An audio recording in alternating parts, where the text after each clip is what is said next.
بسم الله الرحمن الرحیم. درنو مرګورو د څګزي صاحب پیج مینوالو، نن موږ د عظیم شخصیت سره د دې ناستو د دنیا پر روانو حالاتو به خبرو سره کوو. زموږ سره نن د اسلامي نظریاتي کونسل سابق چیرمن د جمعیت علماء اسلام پاکستان مرکزی بزرگ راهنما حضرت مولانا محمد خان شیرانی صاحب ناستي چې پر عالمي سیاست باندې ماشاءالله ډېر ښه عبور لري. موږ به راسو د ده په خوا. مولانا صاحب خدای دې راولته د پیج مرګورو نه. موږ ستاسو دغه یو سوال غوښتنه لرو چې په عالمي حالاتو باندې چې پر مسلمانانو کوم حالات را روان دي، نو د دې په باره کې که چې موږ ته ووایي چې دا څنګه به سره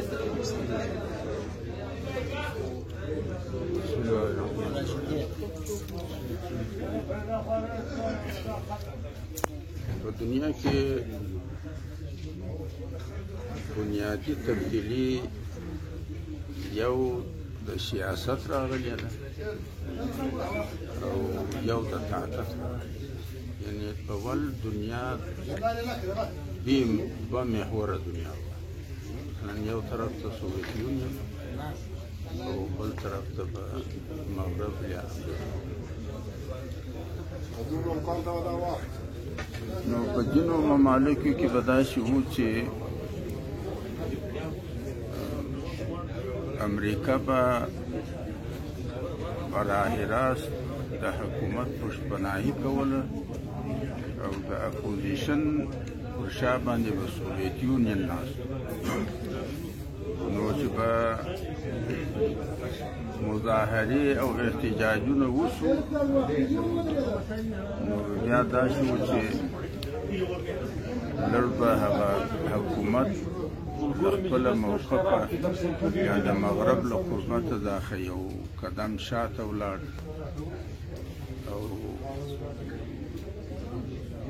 د 1901 بعد چې سوویت یونین پسپایي اختیار کړ، اوس پر حکومت ناست دا هم د مغرب پر پشتپناهي چې اپوزیشن وي نو پر هغه باندې هم لاس د مغرب وي. لہذا اوس چې احتجاج کړي په نتیجه کې که حکومت ړنګاړي نو نوی حکومت چې جوړاړي هغه له مغرب شاته نه ځي بلکې یو دوه قدمه به نور مخته ورځي. او دویمه خبره دا ده چې له 1901 بعد پر بین الاقوامي سطح باندې سیاست له مقاصدو او له نظریاتو او له دلایلو څخه بدل شو د مفاداتو او تجارت او سوداګري. لہذا دې تبدیلی راغله. سیاست د مقاصدو او نظریاتو او دلایلو پر ځای باندې د مفاداتو تجارت او د سودا لار واخیسته پر بین الاقوامي سطح باندې لکه چې د سرمایه‌داري دنیا موقف دی. او دویمه خبره دا ده چې د طاقت محور یو شو، اوس چې حکومت پر شا باندې لاس دی هم د هغه محور دی، چې د اپوزیشن پر شا لاس دی هم د هغه محور دی. په دا موجوده دنیا کې احتجاج حکومت له مغرب شاته کوي نه بلکې یو دوه قدمه به نور مغرب ته نږدې کوي.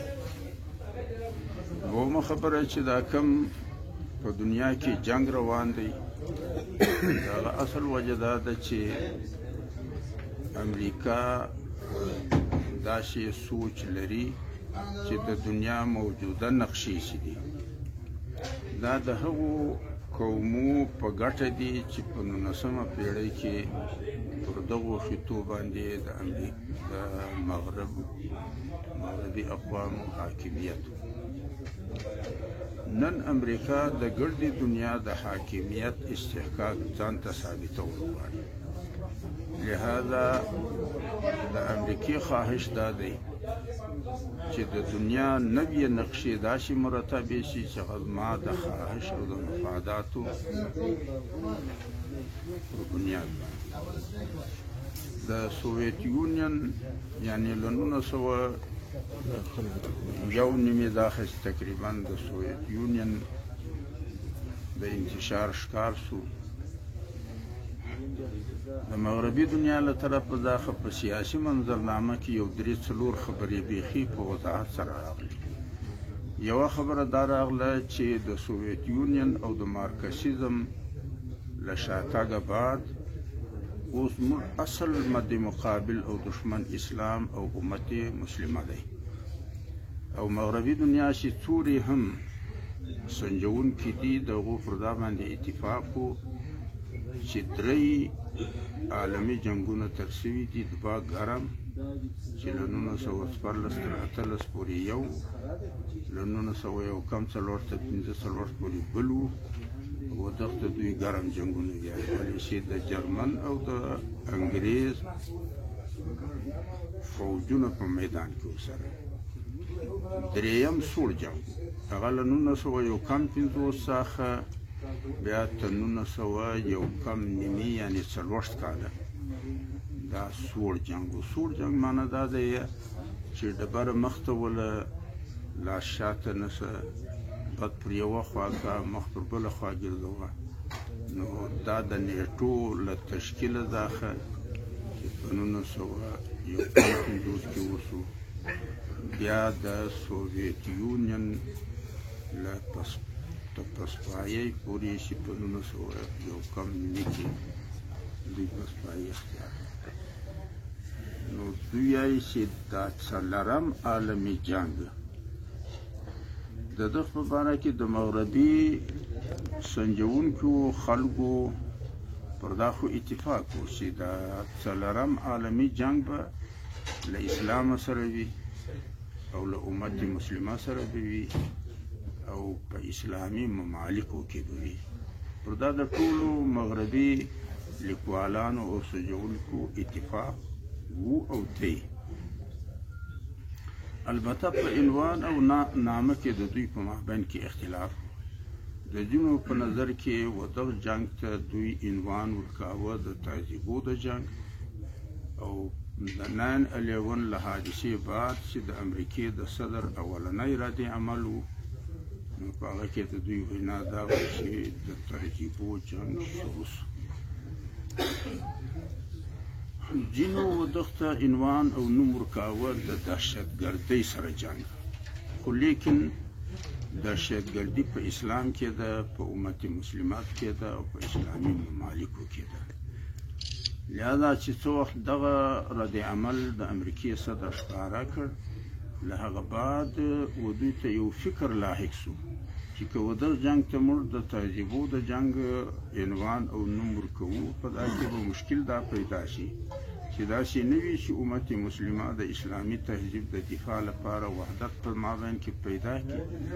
بیا به مغربي دنیا جنګ نیابتي نه وي، یعنې پراکسي وار به نه وي، بلکې مغربي دنیا به مجبوره وي چې براه راست فوجونه و میدان ته داخل کړي. نو د دغې خطرې پر بنیاد باندې دوی د امریکې د سردر د دغې خبرې تعویلونه شروع کړ او بالاخر پر دادبون تجویز باندې د نامه د دوی اتفاق راغی چې دا به جنګ وي له دهشتګردۍ سره، خو دهشتګردي چې د هغه په اسلام او په امت مسلمه او په اسلامي ملکو کې ده. او د دغه عنوان او نامه دوی ګټه دا خوړه چې که چېرې د مسلمانانو په ځوانانو کې د مذهب د جذبه وه نو د جهاد په نامه به زموږ په لاس راځي، او که د قومیت جذبه به وه نو بیا د ازادۍ په نامه باندې زموږ په لاس راځي.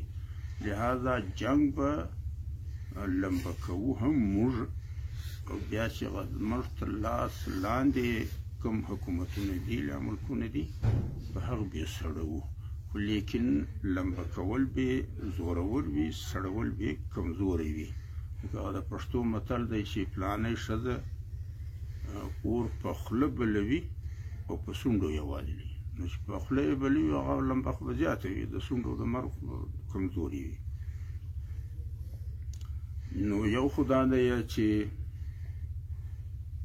د دوی وینا دا وه چې زموږ د سوویت یونین او مارکسیزم له پاسپایي بعد زموږ اصل مدي مقابل او دشمن د فکر په حواله اسلام دی، د قوت په حواله باندې مسلمان دی، او د مرکزیت په حواله باندې اسلامي ملکونه دي. یو خو دا خبره وه. دویمه خبره دوی ډېره په وضاحت سره په سیاسي میدان کې کوله چې نیو ورلډ آرډر دی. د نیو ورلډ آرډر معنا دا دی چې د دوی په نظر باندې دا دنیا ټوله یو کلی دی. د پښتنو متل دی چې په یو دین کې ستاسې له مخه دا یا دوې کونې نه ځایېږي. یعنې دا ټوله دنیا چې انسانیت یو سي، یو کلی یو سي، نو د نظام هم یو وي. یعنې د ټولې نړۍ د حاکمیت د چلولو لپاره به یو واحد نظام وي. دا رنګارنګ نظامونه په د ګلوبل ویلج کې ګنجایش نه لري. یوه دویمه خبره د دوی دا وه. درېیمه خبره دوی دا کوله چې د درېیمې دنیا د ملکو سیمې پخې نه دي، ومې دي، او په هغه کې تبدیلي راتلی شي. په 2006 کې د پینټاګان چې کومه عسکري رساله وه، په هغه کې د دوی د یو ریټایر فوجي رول پیټر یو مضمون شایع سو، او د هغه عنوان و، مضمون یې په انګریزي کې چې بلډ بارډر، یعنی په وینو سره سرحدونه. او په هغه کې د موجوده دنیا نقشې او چې کوم د دوی پروپوز نقشې وي، یعنی د دوی مجوزه نقشې وي، دا ټوله پکښې موجود دي، او مخرج پر انټرنیټ باندې دغه شان وي. بیا چې څه وخت په 1991 کې سوویت یونین پاسپایي اختیار کړه، د 3 معاهدې د دنیا د سر هغه دوی ختمې کې، یو د وارسا چې د سوویت یونین او د هغه د حامیانو په مقابله د مغرب کې، یوه د سیټو وه چې هغه یو علاقایي معاهده وه د سوویت یونین خلاف، یوه د سینټو وه چې هغه هم یو علاقایي معاهده وه د سوویت یونین خلاف. لهذا د سوویت یونین له پاسپایي بعد دا 3 سره معاهدې د دغې مخه چې د برطانیې ملکه وه هغې اعلان وکړ چې دا 3 واړه معاهدې ختمې دي. نو د وارسا خو سوویت یونین و. لیکن د نیټو په باره کې د نیټو د شریک ممالک موقف دا و چې د نیټو چې کوم هدف و خو سوویت یونین او مارکسیزم و، او چې اوس سوویت یونین او مارکسیزم شاته شو، نو د نیټو هدف پوره شو، لہذا د اتحاد ضرورت نشته. نو د هغه نیټو د اتحاد د جاري ساتلو لپاره بیا دا د 9/11 معامله پیښه شوه. په 2002 کې دوی د چیکوسلواکیا په دارالحکومت پراګ کې د نیټو سالانه اجلاس وکړ، او په هغه کې دوی نوی هدف نیټو ته ورکړ، او نوی هدف یې دا و چې د دهشتګردۍ سره به جنګ وي.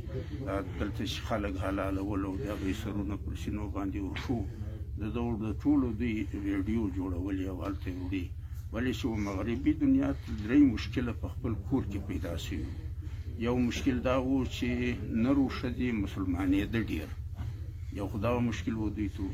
دویم مشکل د مغربي دنیا دا و چې پبلیک یې له حکومت سره د جنګ پر موضوع اتفاق نه درلود. هغه ولې جنګ خو ضرورت د اسلحې د کارخانه دار دی، ما ته خو د مړۍ ضرورت دی، ما ته د جنګ ضرورت نشته. دغه مشکل هم د دوی و. دریم مشکل د نیټو د شریکو ممالکو چې هغو د اتحاد په باره کې مزید جاري ساتلو رایه نه درلوده چې دا ختمول پکار دي. د هغه لپاره بیا چې دا حلالې د سو، دا د سرو پریکې د سو، دا تکفیر سو، دا ویډیوګانې شوي، نو له یوه طرفه د اسلام مخه په نیوه چې خلک له اسلام راوګرځي چې دغو لوانو ته به برابر راشي. له بله طرفه دا بیا د خپل پبلیک چې و دا یې د ځان حامي کاوه چې جنګ نه کوي، نو خو به د دغه حال وي. له درېیمه طرفه دا د نیټو شریک ممالک له ځانه سره په معاهده کې او په تړون کې باقي ساتل چې که د له وخته یاست خو په دغه حال وي.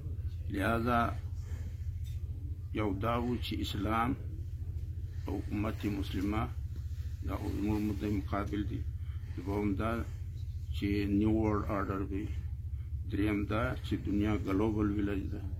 څلورمه خبره ده چې د دریمې دنیا سرحدات پاخه حتمي او قطعي نه دي بدلېدای شي. لہذا دا جنگ اوس د تقریبا د درې هدف لري. یو هدف یې دا دی چې د پبلیک او د ملا په مابین کې فاصلې پیدا کړي او دا اوس دوی کوم مجلس چېړلی دی چې ټرمپ وایي چې پاکستان پیسې خوړلې دي مګر د امریکې لپاره یې کار نه دی کړی. دویمه خبره ټرمپ دا ویلي دی چې اسامه د فوجي ټریننګ سکول په غوړې پورې نیستو او دوی مرتحال نه راکړو. او دغه په جواب کې عمران خان او باجواد باړه وایي چې جنگ د امریکې و مګر د امریکې په جنگ کې 75,000 پاکستانیان موږ کومبار کړي او کرایه چې امریکې و موږ ته راکړې ده دا 3 اربه ډالر دي او زموږ د خزانې 123 اربه ډالر لګېدلي. اسامه چې تا کابو کړی دی هغه د زما په اطلاع په مرګلوي کابو کړی. نو دا اوس یو نوی شوشه شوه چې په دنیا کې خلاص شوه. نو امکان خطره د دغه خبرې ده چې دوی پبلیک پر ملایانو راپورته دي او بیا دا ورته وایي چې ملا صاحب تا خو د اسلام جنګ دی دوی خو د امریکې جنګ تا خو د جهاد دی دوی خو د کرهي جنګ. نو بیا دا ډېر مشکل حالات وي د پبلیک او د ملا په اړه. دویمه خبره د دوی هدف دا دی چې کوم سیاسي مذهبي جماعتونه دي دا دوی کله ادم وګړي پر دا پابندي وکړي. دریم هدف د دوی دا دی چې مذهب د سیاست او د ریاست له میدانه قانونا وباسي. ولی چې مغربي دنیا د 14مې پیړۍ په دا اوله نیمایي کې له خپل مذهب څخه دستبرداري وکړه او په هغه کې هم د دوی د مذهب د ملایانو ګرامه و د دوی د ګرامه نه و. او بیا 400 کاله دوی پر دنیا باندې د قبضې په میدان کې مسابقت. په 19مه پیړۍ کې تقریبا دوی پر دنیا باندې قبضه مکمله کړه. د 20مې پیړۍ په اوله ابتدا کې د دوی په خپل مابین کې د سیالۍ ریس شروع شو د جرمن او د انګریز. په 1914 کې د جرمن او د انګریز جنگ شروع شو. خلافت د جرمن سره و. په 1918 پورې چې وچلېده په 1919 کې د امریکې د صدر په منځګړیتوب باندې د دوی ناستې په پیرس کې وسوه او فیصله یې پر دا وکړه چې د مغربي اقوامو په مابین کې که دعوې دي او په جرګه لنډو په جنګ نه. لہذا په 1920 کې د لیګ اف نیشن تشکیل وشو. په 1923 کې د خلافت هغه آخري حکمران چې سلطان عبدالحمید دا یې رخصت کړ او د مسلمانانو په ټوله نړۍ باندې چې تورې حاکمیت و هغه د روس او د فرانس او د برطانیې په مابین کې تقسیم کړ. په 1940 کې بیا د جرمن او د انګریز په مابین کې دوم جنگ شروع شو او تر 15 پورې وچلېد. په 15 کې جرمن سره د جاپان سره د ټولو اتحادیانو د مطلق شکست ښکار شو. لہذا پر دنیا باندې 15 ملکونه پاتې شول: امریکا، برطانیه، فرانس، چین او روس. په 1945 کې دا 15 ملکونه د امریکې په ریاست کالیفورنیا کې دغه یو ښار دی سان فرانسیسکو په دا کې سره کښېناسته او دوی دا باندې اتفاق سره وکړه چې باید نو اوس خو موږ وله پاتې شو خو موږ چې په جنګ سره اخته کړو خبره دنیا به سور اور شي. په کار دا دی چې موږ د جنګ پر ځای باندې د دنیا د حاکمیت لپاره د معاونت لار واخلو. لہذا په 1945 کې دوی یو دستورالعمل د تمامې دنیا د حاکمیت لپاره ترتیب کړ او هغه ته دوی UN چارټر وایي، یعنې د اقوام متحده دستورالعمل. او په هغه دستورالعمل کې چې د حکومت کومې ادارې وي هغه ټوله موجودې دي. مثلا په هغه کې د عدالت اداره شته، دغه مرکز چې د هیګ دی، او په هغه کې د تجارت اداره شته، یعنی WTO ورلډ ټریډ ارګنایزیشن، یعنی د دنیا د سطحې د تجارت اداره. هغه چې د صحت لکه WHO یعنی ورلډ هیلث ارګنایزیشن، یعنی په دنیا په سطح باندې د صحت اداره. دغه چې د دوی ورلډ فوډ ارګنایزیشن د خوراک، دغه چې د زراعت، او دغه چې د دوی پولیس دی د اقوام متحده په سطح باندې چې انټرپول ورته وایي. او د دوی لپاره د تمامې دنیا د ترقیاتي کارو د نگرانۍ لپاره یو اداره ده په نامه د IMF، یعنی انټرنیشنل مانیټري فنډ. او دغه چې د تمامې دنیا د مالیاتي ادارو چې بینکینګ دی د هغو لپاره یو مرکزي مورنۍ ده چې ګرجینیزیا دي چې ورته ورلډ بینک ویل کوي. دغه چې د اقوام متحده دوې ادارې دي، لکه د پاکستان مثلا یوه قومي اسمبلی ده، په هغه کې د مردم شمارۍ پر بنیاد باندې نمایندګي وي.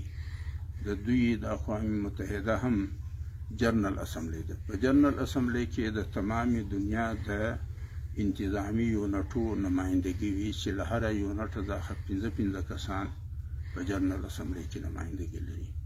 او یو یې بیا لکه زموږ سینټ، په سینټ کې د خطو نمایندګي وي، یعنی د صوبو نمایندګي وي. دوی سلامتي د دوی چې کوم سلامتي کونسل دی، نو په هغه کې هم د دغو 5 مستقلو ارکانو نمایندګي ده. او هغه هر یو د خپلې محکومې او مملوکې خطې نمایندګي کوي. جنرال اسمبلی چې هر قرارداد او فیصله وکړي، تر څو پورې دا 5 ملکو په اتفاق هغه قرارداد او فیصله تسلیم کړي نه وي، دا فیصله او قرارداد قابل عمل نشي ګرځېدلی. چې هر یو دا ووایي چې زه دا قرارداد نه منم، او په دغه بنیاد باندې چې دا زما په مملوکه یا محکومه خطه کې مداخلت دی، هغه قرارداد ناقابل عمل دی دنیا په سطح باندې. لہذا د دنیا د سر 5 ملکونه داسې دي چې هغه ته لکه د یو کلي یا د یو شهر نواب ورته ووایي یا سردار ورته ووایي. دا نور د دنیا د سر چې موږ ته ملکونه ښکاره کړي، دا ملکونه په اصل کې نه دي، دا د دغو 5 خادمان دي. لکه په وړاندې زمانه کې په کلي کې یو پوش و، هغه به لرونه ورته رول یا به چوبران ورته رول یا به سپارې ور جوړولې، یا به بیا ترکاڼ و، هغه به زغل یا حل ور جوړول، یا به کټ ور جوړول، یو به بیا نایي و، هغه به جامتونه ورکول، یو بیا کشی و، هغه به کروندې کړي، یو بیا دغه شي همسایه و.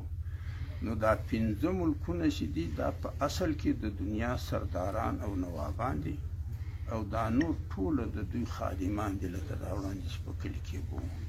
او بیا پکار دا دی چې دا خلک دا بین الاقوامي سیاسیات داسې نه دي چې د افلاطون او د ارسطو فلسفې به سړی ورته وایي. خو دا زموږ دلې د کلي چې دا زموږ د کلي ملک وي، یا زموږ د کامل د هلاکي خان او نواب او سردار وي، د هغه همیشه لپاره خاني کره او ښکاره حاله وي چې خلک په لګنده وي. لکه د پښتنو متل دی، دوه په لګنده کې زما مړی په راننده کې، نو د ملک مړی خو هلته ننده وي چې خلک په لګنده وي. او که چېرې خلک سره جوړ شي، بیا خو ملک ته مصیبت جوړوي، هغه بیا ګرد خلک وده ته مخ اړوي چې تا دغه کړي دي دغه ده کړي. نو دا 5 ملکان چې دي د دنیا، د دغو ګټه په د خلکو په جنګولو کې ده. په 2015 کې د جنګ یو بچه و، په هغه کې د امریکې د پینټاګان چې کوم خفیه دستاویزات هغه دوی ښکاره کړي وو. په هغه دستاویزاتو کې 3 واضحې خبرې دوی کړي وي. یوه خبره دا وه چې امریکا وایي پر ټوله نړۍ باندې جنګ مسلط ساتل دا زما د وجود او د بقا ضرورت دی. او دویمه خبره دا ده چې که چېرې تمامه دنیا امریکا فتح نه کړي، نو بیا به امریکایان چلتی پورتی لاشې هونګي. او درېیمه خبره دا وه چې په دنیا کې که چیرې یو ملک هم د خپل ملک فیصلې په خپله آزاده رایې باندې کوي دا به د امریکې دښمن وي ولې چې د امریکې بالادستي او لښته نه مني نو له دغې وجې دا ښه زه ملګریو ته وایم چې همیشه لپاره دا نوابان او سرداران او خانان او ملکان دا په خپله بد نه سره کي دا خو خپلې ګپې مپې سره کي خو یو ورالټړي د بل همسایه ځبي هغه بل بیا ورالټړي دغه بل همسایه ځبي د همسایهګانو کباړه وروباسي خو دوی په خپله مزې سره کوي لهذا د بین الاقوامي ملکان چې دي دا په خپله بد نه سره کي براه راست ولې د دوی براه راست بد ډېره تباهي پېښوي نو یو به امریکا به ورلټړي د روس چې په پلو پورې چا اړولي دي هغه به ځبي روس به ورلټړي چې د امریکې په پلو پورې اړولي دي هغه به ځبي چین به هغه شی کوي د مغربي دنیا به د چین نو دغه جنگ چې دا روان جنگ دی دا فلحاله خو دا دی روان یو خو لیکن دا به آخر دا جنگ به د مغرب او د مشرق جنګ جوړوي یعنی یو طرف ته به امریکا برطانیه فرانس وي بل طرف ته به چین او روس وي دا به داسې جوړوي دا روان حالات مخکې ما ملګریو ته دا وینا کوله چې داعش به پیدا کړي د سنیانو په علاقه کې چې داعش کاروایي کوي هغه به شیعګان وي د شیعګانو په علاقه کې چې داعش کاروایي کوي هغه به سنیان وي او اصل به د دوی مطلب دا وي چې د شیعه او د سني جنګ پیدا کړي په عالمي سطح باندې او چې څه وخت دوی په دغه جنګ کې کامیاب شي بیا به له هغه بعد دوی بیا په شیعګانو کې د عرب او د عجم جنګ پیدا کوي په خپله په شیعګانو کې او یو د تیلو پټۍ ده داسې هلالي پټۍ ده پر دا باندې به کوله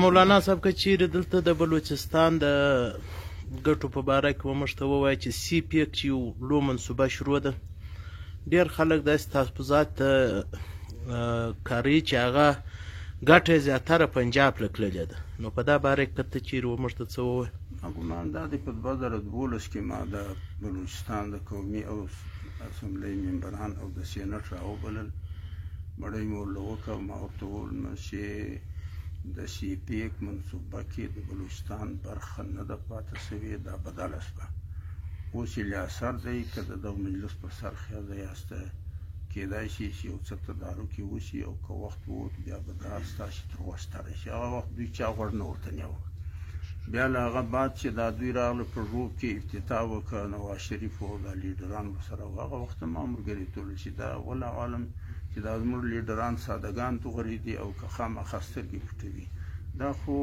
د M5M دوی د دې روډو نوم ایښی دی دا د دغه توسعې منصوبه ده پیسې د ایشین ډیولپمنټ فنډ دي او دا د سی پیک کیسه نه ده ما ملګریو ته ویل چې سی پیک په بلوچستان کې وجود نه لري او خو دوی په داخل ما خبرې نه اوس خو د پی ان ډي چې کوم وزیر دی د مرکزي خسرو سلمان خسرو په خپله اعلان کړی دی چې په سی پیک کې د بلوچستان حصه نشته دا اوس چې بلوچستان حکومت وایي چې موږ په سی پیک کې حصه پیدا کوو بلکې ما دا هم ورته ویلي وو چې د سی پیک منصوبه به تکمیل ته نه رسوي پیسې به پکښې خورې کړي نو هغه دا مجلس به لږ وخت غواړي چې وتي دا زما خبره وخت ثابتوي او که نه هغه یوه خوا ثابته کړي چې د بلوچستان حصه نشته مولانا صاحب اخري یو سوال چې ټوله دنیا چې راپارېدلې ده د مذهبي تنظیمو یا د مذهبي خلکو چې د هغه تنظیم ماتول د هغه کې په مابینځ کې فتنه او فساد اچول نو خاص کر په پاکستان کې به د علماو د روادارۍ دپاره څنګه یکجهتي وشي څنګه به سره یو شي ملایان د رښتیا شروع کړي دروغ به پرېږدي بس چې رښتیا شروع کړي بیا به ګردې خیر شي ملایان په خپل مابین کې هم دروغولوي خلکو ته هم غلط مجلسونه کوي یعنې اوس دغه طرز چې دا د نواز شریف حکومت دی چې دا موږ پکښې شریک دا خو به تاسې هم دراکو چې د ورکو خلکو اپیلونه به په عدالت کې کېده او عدالت به بیا دا خلک د ادارو ور راوغوښتل یا د لویې عهدې یا د کمې عهدې مګر اوس دغه شی نه کوي. دا څه اوس دا اوس ولې عدالت نه اپیل اخلي او نه غوږ پر نیسي؟ هغه وجه دا ده چې تر پارلمان یو دورې پلنده پاس کړې ده په نامه د قومي داخلي سلامتي پالیسۍ. په دا پالیسي کې دوی وایي چې د پاکستان دښمن د پاکستان له سرحده بهر وجود نه لري. چې د پاکستان دښمن د پاکستان له سرحده بهر وجود نه لري، نو د پاکستان دفاعي ادارې خو بیا د سرحدو محافظ نشته. دومه خبره په هغه کې دا ده چې د پاکستان دښمن د پاکستان په سرحد دننه دی، خو پر چا یې لاس نه دی ایښی چې دا فلانی دی او فلانی نه دی. مطلق چې د پاکستان په سرحد دننه دی، یعنی د پاکستان د خاورې استوګیای خلک د پاکستان په دښمنان او غدار دي. درېیمه خبره په دا کې دا ده چې د پاکستان وفادار محافظ مسلح دفاعي ادارې دي، لہذا د دغې پالیسۍ له رویه دا مسلح دفاعي ادارې د پاکستان په مقابله پبلیک دي، او د دغه پالیسۍ پر دغه حساب باندې دوی یو قانون پاس کړی دی په نامه د تحفظ پاکستان اکټ، او د دغه اکټ له رویه دا د مسلحو دفاعي ادارو چې د 1500 ګریډو سړی وي و هغه ته قانوني دا حق حاصل دی چې که چېرې د ده پر زړه و یو شهري ته دا طرز په چې یاره په ګولۍ مو ویستلی وایي، نو که یې په خپله وویست، که و بل ته د ویستلو حکم ورکړ، دا د قانون مطابق د ده حق دی. ولې چې وفادار محافظ غدار دښمن وویست، او که بیا چېرې ګرفتار کړه، نو بیا معنا دا ده چې وفادار محافظ غدار دښمن ګرفتار کړه. اوس که دا سړی دا ګرفتاره سړی غداري او دښمني د پاکستان مني، چې څه سزا د هغه ده ترې، او که دی وایي چې زه غدار او دښمن د پاکستان نه یم، نو بیا معنا دا ده چې دا سړی د پاکستان د پوره پبلیک چې هغو د خپلو نمایندو په وساطت سره پر ده فیصله د غدارۍ او د دښمنۍ کړې، د هغه نمایندګان د حکومت، اپوزیشن، مذهبي جماعتونه، سیکولر جماعتونه د ګردو په اتفاق او اشتراک سره پر ده فیصله سوې ده چې دی غدار او دښمن دی، او د هغې فیصلې خلاف دی دعوه کې، دا دعوه به بیا دی ثابتوي. دویمه حصه د دغې پالیسۍ دا ده چې کم عمل چې په یو زمانه کې په نامه او عنوان د جهاد یادېده، دا عمل په هغه زمانه کې فساد او دهشتګردي وه. که یو نظم یا یو فرد په دا کې شریک شوی دی، هغه دهشتګرد دی، او که چا په دا کې معاونت ورسره کړی دی، هغه سهولتکار دی. لہذا د پالیسۍ پر دغه حساب باندې د نیشنل اکشن پلان یو 20 نکاتو باندې مشتمل یو پلان مرتب شوی دی. د دغه پلان 10مه نکته د مدرسو په باره کې ده چې د مدرسو رجسټریشن به کوي، او د مدرسو د نظم د برقرار ساتلو لپاره به قانون او ضابطې وضع کړي.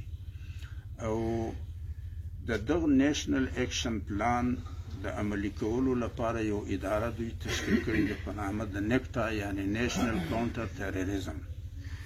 دا اوس ملایان وایي چې مدرسې نیکټا ته ورکړي دي او موږ به د دوی په دفاع کې داسې کوو. نو دفاع کې به څنګه کوي؟ نیشنل اکشن پلان ما پاس کړی دی، د نیکټا اداره چې د دا ما تشکیل کړې ده، او د هغې په ذمه به نیشنل اکشن پلان وي. نو دا اسمان به څنګه نړو او ځمکه به څنګه پورته کړو؟ دا به څنګه کوو؟ نو چې کوم کار زه وکړم او یو قانون ما پاس کړی دی، یو اداره مې تشکیل کړې ده، دا اداره خو دا کار کړي. بیا د دغه چې کومو خلکو په دغه عمل کې د مذهب یا د فرقې نوم اخیستی دی، د هغه لپاره د هغه مقدمه به په آرمي اکټ کې چلاوي، او چې په آرمي اکټ کې د سیول مقدماتو د چلولو گنجایش نه و، نو بیا په آرمي اکټ کې ترمیم ورته وکړي. او چې کوم سړي د مذهب یا د فرقې نوم په دغه عمل کې اخیستی دی، د هغه مقدمه به په سیول په آرمي عدالت کې چلاوي، او چې څه وخت د آرمي عدالت په آئین کې د سیول مقدماتو د چلولو گنجایش نه و، نو 20م آئیني ترمیم یې د ده غرض لپاره وکړي. نو دا به اوس سوکه دا ټولو مجلسونه پر مخ راځي، نو پښتانه یې ونې تر لسۍ د خپلې کونې، نو ملایانو خو ځان ته مشکل په خپله پیدا کړي، دا شکل دی چې له بلې خوا. ډېره مننه کور ودان، الله پاک مې آباد لرم.